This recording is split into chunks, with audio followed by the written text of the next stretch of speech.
Ladies and gentlemen of YouTube, today is the 25th of November, 2018. It is Sunday, little afternoon. Kind of wrapped up with the CT70 project as far as we can with the parts that we have. So I thought, let's bring on the Silver Pigeon. Yep, 1959 Riverside Silver Pigeon. Picked it up a year and a half ago. I believe I have some early videos where we tried to get it running and realized after a gallant effort that there is not enough compression to promote life in the engine.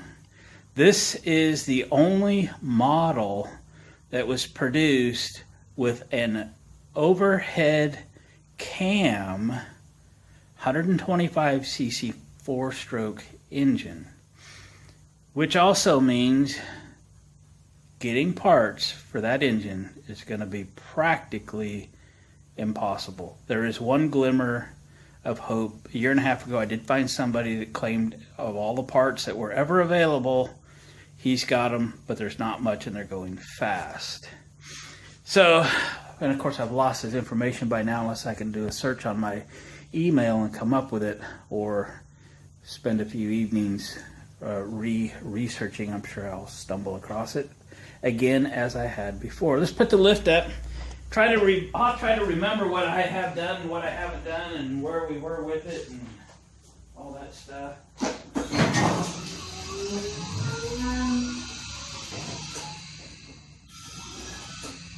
Somewhere in there.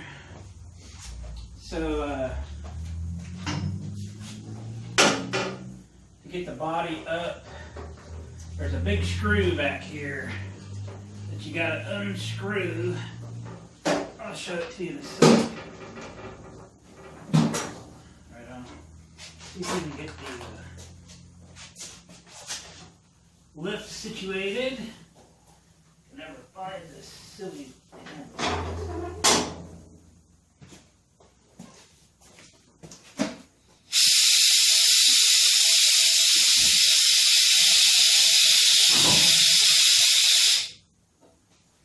Alrighty then.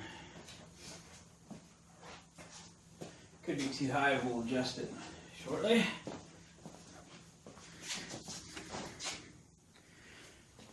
Oh boy.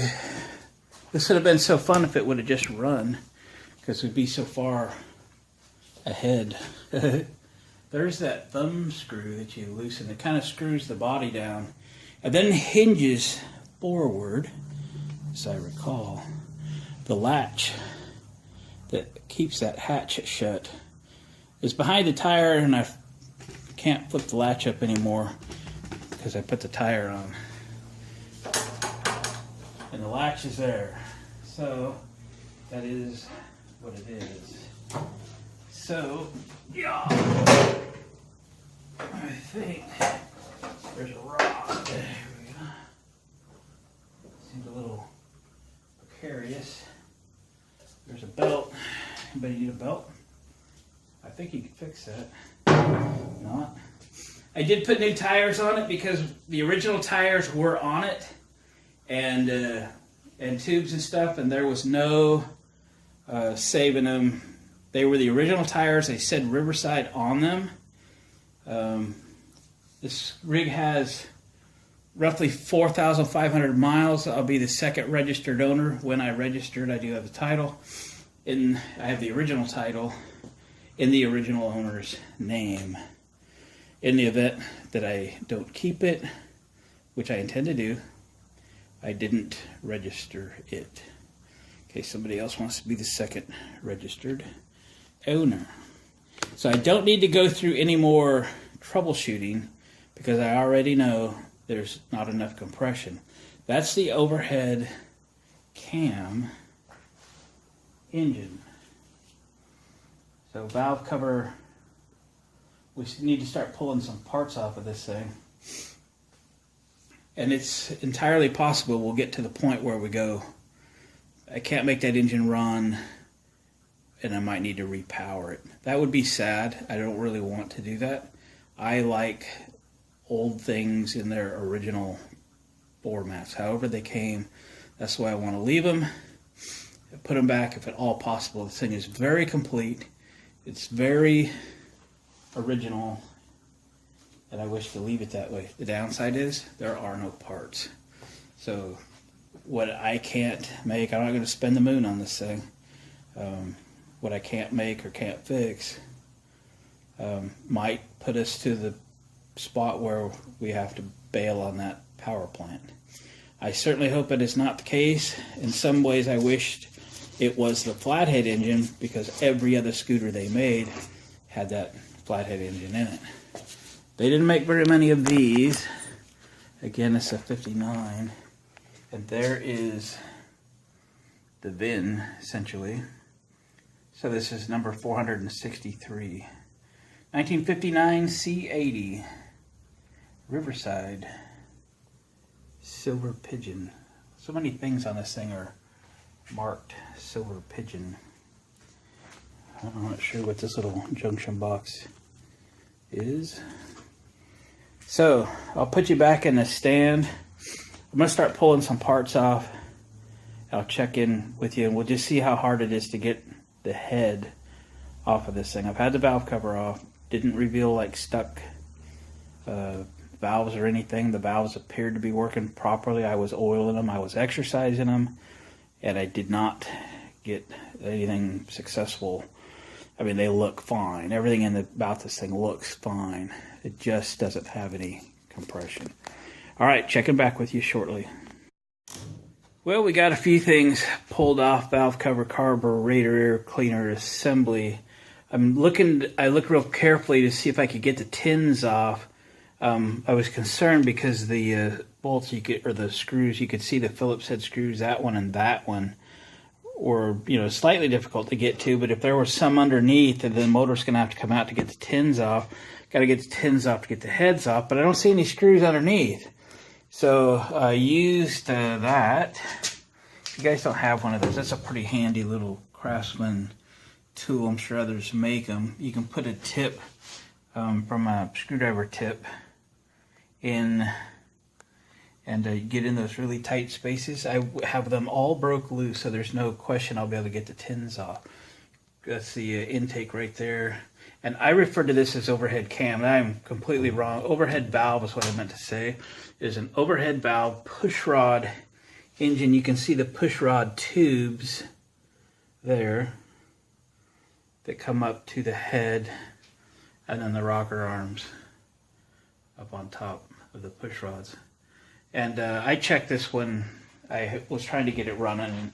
There were valve lash, there was clearance there. It wasn't holding a valve open, causing low compression. It has another problem. This thing with 4,500 miles on it, you wouldn't think it could possibly have had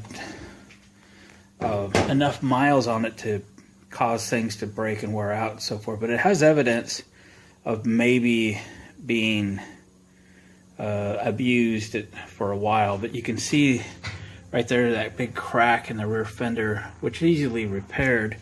There's a piece of plumber's tape. What was that for? I don't know, but somebody put that there. The exhaust is only partially there, just 10 inches or so of the header pipe. And the muffler itself, which I just found today, is actually underneath here. Do you see that? And it probably had a hole in it. Somebody patched it up. So it's got an inlet right there, and then an outlet right there. So it goes in and then back out at the same location. So this pipe would have just had a really tight 90 on it. Let's see if I can get my finger to work, and just 90'd into the inlet there underneath, and then it just exited out there. So I might be able to use that for a pattern, providing we get this thing running. There's the rest of the screws that hold the tins on this side, a little plate on the top, I think. So this is the variable, what we just call a torque converter, the variable pulley system. It's like a jack shaft, but however it's attached to the engine, so it's part of this engine assembly. And you can see that gear right there. The Kickstarter's on the other side. It does work fine. This is the peg for the passenger. Yeah, that's all passengers. So I'm going to continue pulling tins, and then we'll get to where we can get that head off of there. I'm being real careful to put all the bolts back, you know, because sometimes these things get pushed off for another year. I don't want to misplace anything, so I just take my time, put all the bolts back where they came out of. That way it just makes life easier when we go to put things back. I don't know where the engine is in its stroke right now. That one's got a little lash, but you know, it just spins over way too easy. So pulling tins, I'll get back to you. Fairly fancy tins, we got them all off there, no big deal. That's the left side. This one's the right side. For those of you that speak different languages, there's that note, whatever that is, tag. Somebody tell me what that says. There, it focused. Okay, freeze it. All right, moving on. A little heat shield for what's left of the exhaust. But hey, the head's now available to be pulled. So we got everything loose. Got an oil line right there to pull, and it's ready to come off. So let's get to getting. I'm very anxious to see what we got going on here, and I'm hoping my issue is in the head, and that this engine doesn't have to come apart further. I believe we got spark. I don't think we went this far in our, I might have to review my own video, but I'm pretty sure we had spark. So we just lacked compression to go. So all right, off with its head. All right, we got the head all unbolted. You can see the rocker shaft, so there was some bolts that held that in place. I loosened up the bolts and I just slid them back. I could get the rocker arms off, and then there was a nut on a stud under both of them that we had to pull off to get the head off. So I think I've got them all unbolted. Oop, I forgot the oil line. Let's get that real quick.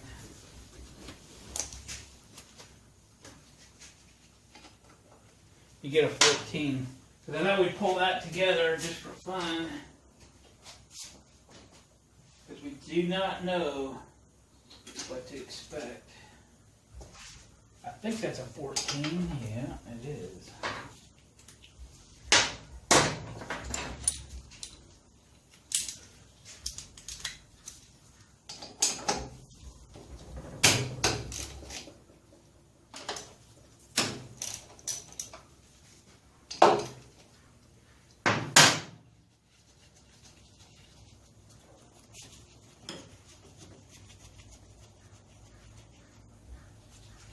Again, I'm very careful with parts because I tend to start and stop projects, and I don't want to lose anything. So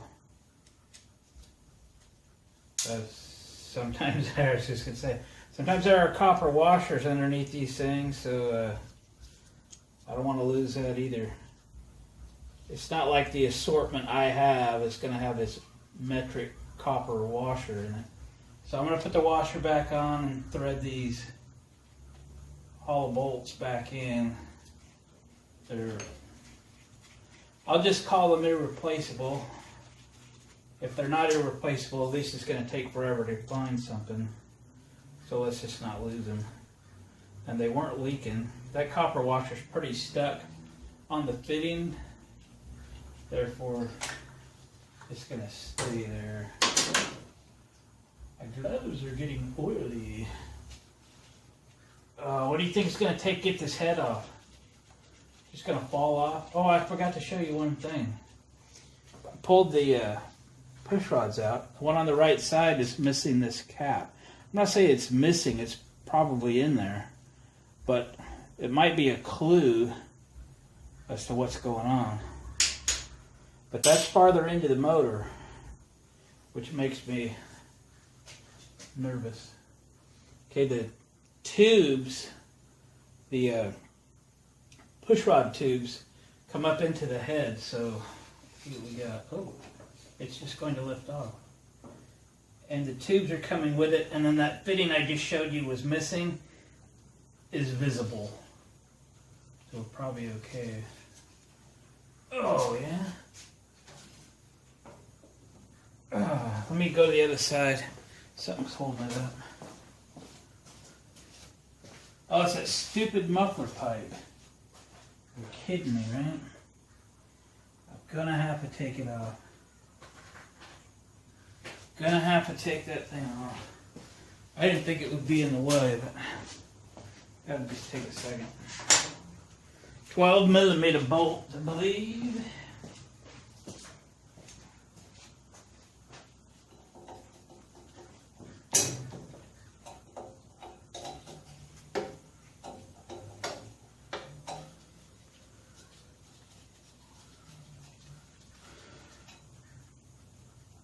That's a nut. What do you know? Might have to put the head back down to get this off depending on what it is.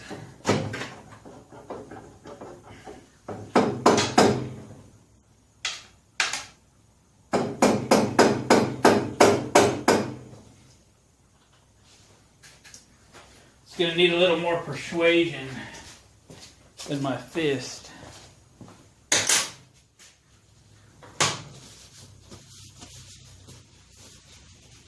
Try a little hammer. It's handy, just a little hammer.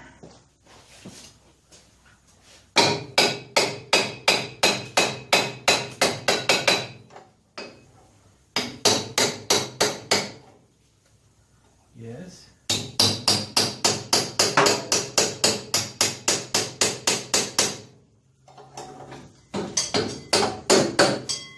Come on. There we go. There we go. Now we got it. Now it should come out of there.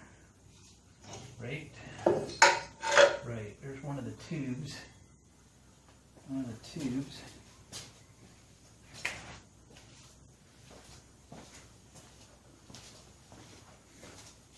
I'm going to set the tubes down beside.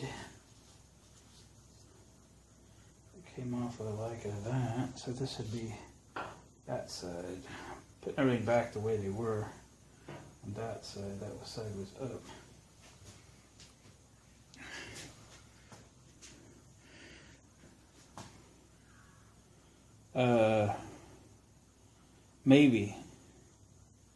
Maybe.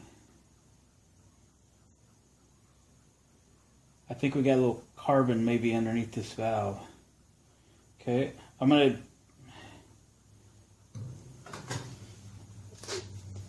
let's spin the piston up. Okay, it looks good.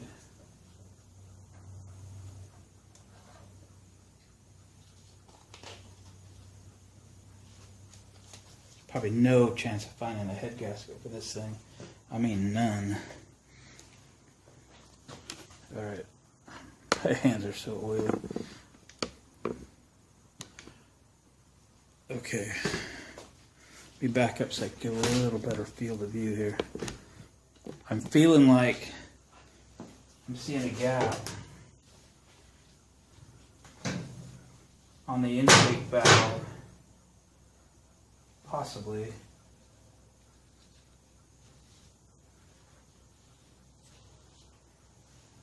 See what you think, and then I'll take a closer look.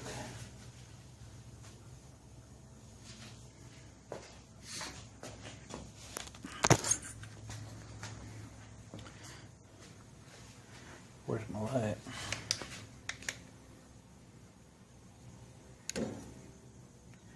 You see it?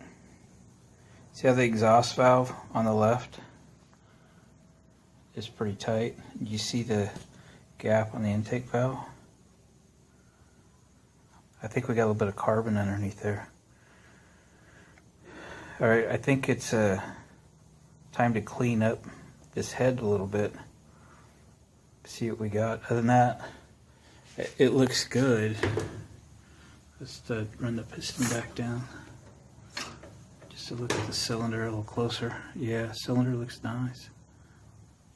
I think we're okay here, which is wonderful. There's that little piece off the push rod.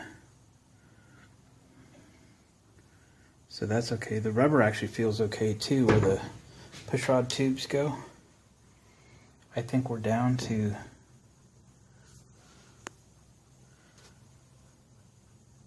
let's pull this head apart. All right, I'll check back with you shortly. We'll get this head apart. I'm going to take it apart real carefully because I want to see that that was my issue, was a intake valve not closing completely. All right, checking back with you shortly. Well, YouTube, you know, I pride myself on owning just about every kind of tool you could possibly own. I thought I had every type of valve spring compressor that there is, and not a one of them is even close, even that one, to working on this head. Those valve springs are buried. So what I've got so far is a C-clamp and a spark plug socket, and I actually had to smack it with a hammer once I had a little bit of pressure on it to get the keepers to let loose of the stem. I tried to bang it a little bit just to get the keepers out, but here's the plan. I'm going to hollow out a big section of this socket so that I can get to the keepers through the side of this donor socket. That's the only thing I can see that's going to work to get the keepers off that valve spring. But you know, it will work. So I guess I'll get to cutting, and I'll check back with you when I have the Mitsubishi overhead valve engine spring compressor adapter tool produced. Catch you in a minute. Well, gang, sometimes the best tools are the ones you make, not the ones you buy.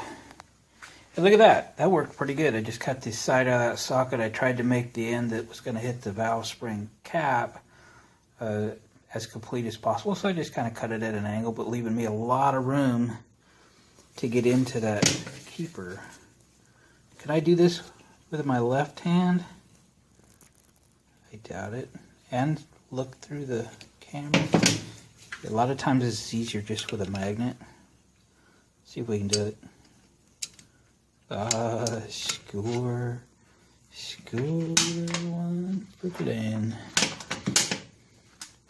There's one of the keepers. Get the other one. It sure sticks to everything else. Come on. Left-handed. In my own light. Trying to do it through the camera viewfinder. Look at that. He shoots, he scores. Alright, that's both of them. I got to put you back in the stand up. I'm going to get that compressor. Yeah, it's the C-clamp off. And then we'll see if that intake valve was leaking. We know it was. I'm sure it was.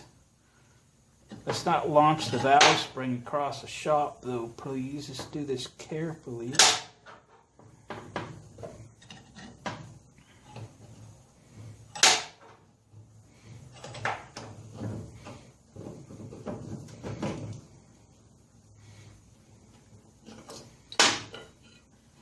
Nicely done. Add that to the toolbox, by golly. One cap. One double spring. Talking performance there. Double spring. Pushing the valve out. Let's get over here where you can see it.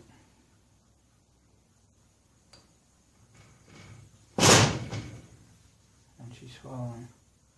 Yeah, the valve actually looks really good. Question is, was it hanging up?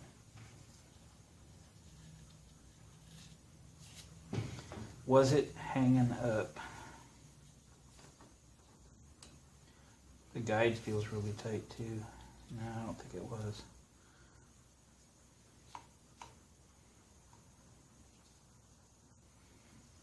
I do not think that valve was hanging up, and it's in really good shape.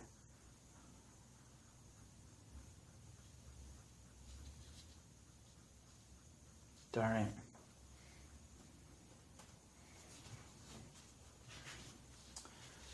Intake.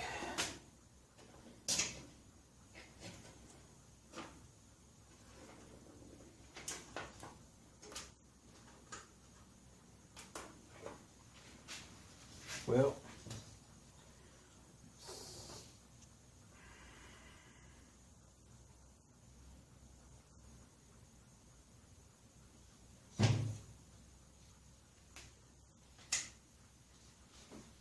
let's pull the exhaust. I'm not as confident anymore that we have found the issue.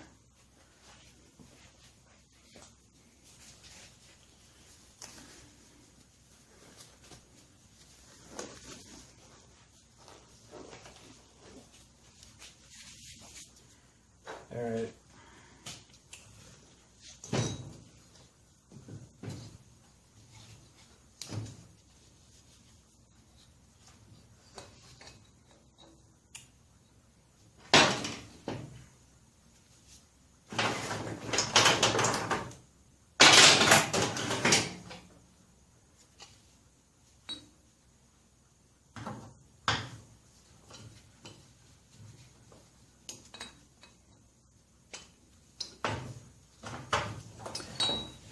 Let me check to see if we're in frame here. Yeah, we're good. Sorry. Sometimes I forget about you guys.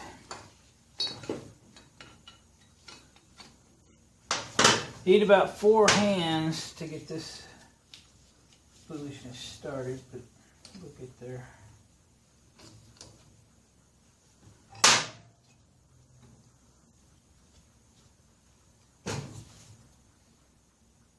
So I've got that pretty, oop, there it went. So I got that pretty tight, but I had to hit it with a hammer before to let it lose its grip.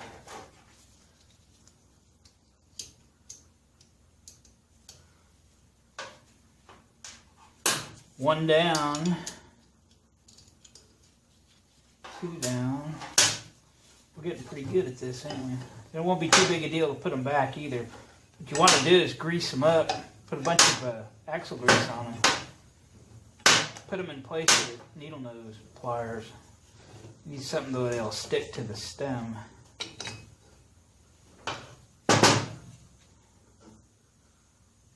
Another double spring and the cap. How's this valve? Really good. Well, yeah, really good. Dang it. You hate pulling these things apart like this and not finding what the problem was. All we can do now is clean the thing up, put it back together. I'm looking for a loose seat or something, but this is a cast iron head. A lot of times these do have seats in them, but it's not like they're falling out or anything.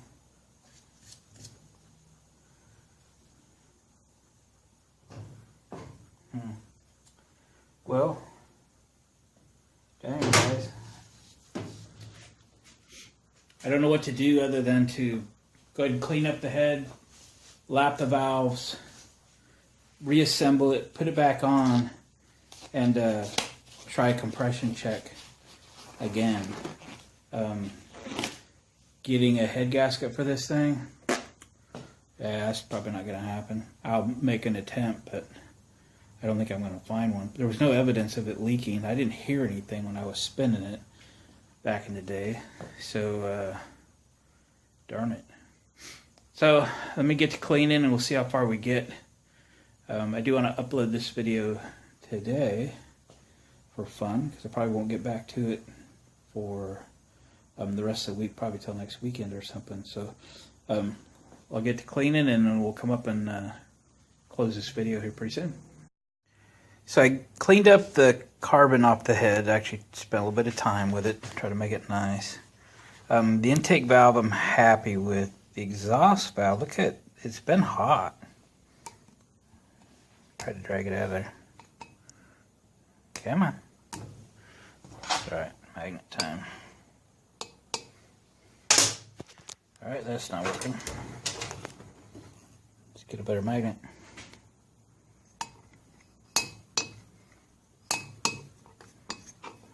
What's that valve made out of?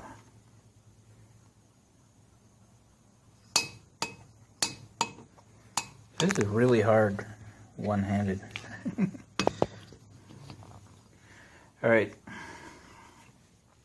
You can see the little grind marks. I held that up to the grinder. Get to the surface here. Focus, camera. There we go.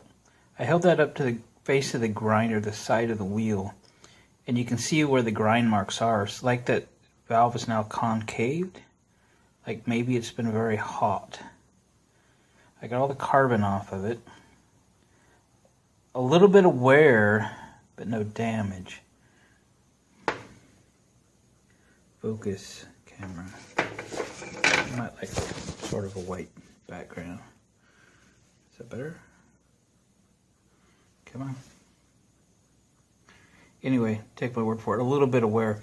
I'm going to see about having the seat and the valve ground. There's a new little small engine shop here in town that I just heard about. I might see if they can grind that rather than lap it. I will lap it if I need to, but I just kind of want a second opinion on that. And let's make that as good as we can. It's not like it's difficult to get apart. And I'm going to go to work researching a head gasket for this thing. You know, everything else looks fine, looks normal. I don't think it's been gotten into a bunch. I don't know what else to think with the really low compression issue. So I'll spend a little time with the head and we'll go from there. Alright gang, let's end the video on this for the day, for the week.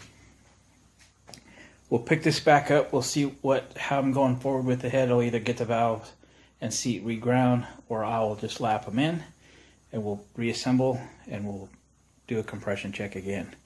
Thanks gang for watching, commenting, and subscribing to the channel. Share it with a friend if you don't mind. Hit the like button. I'd appreciate it. We'll catch you on the next one.